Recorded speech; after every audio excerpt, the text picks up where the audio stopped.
BPL ফাইনালে জমকালো আয়োজনে মঞ্চ মাতালেন তানজিন তিশা। বিপিএলের শুরুতে সিলেটেও পারফর্ম করেছিলেন তিনি। এবার সমাপনীতেও উষ্ণতা ছড়ান গুণী অভিনেত্রী। ও পৃথিবী এবার এসে বাংলাদেশ নাও চিনে গানের সঙ্গে পারফর্ম করেন তিনি।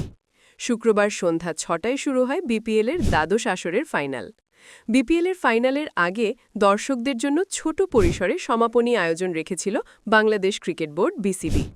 আকর্ষণের কেন্দ্রবিন্দুতে ছিল বিপিএলের হীরাখচিত ট্রফি, যে ট্রফিতে বিসিবি দুবাই থেকে বানিয়ে এনেছে $25 লাখ। ফাইনালের আগে এই ট্রফি দেখেনি কেউ। টুর্নামেন্টের শুরুর আগে কিংবা ফাইনালের আগেও ট্রফি উন্মোচন করেনি বিসিবি। শুক্রবার ২৩ জানুয়ারি বিকেলে মাঠে হেলিকপ্টারে করে ট্রফি নিয়ে আসা হয়।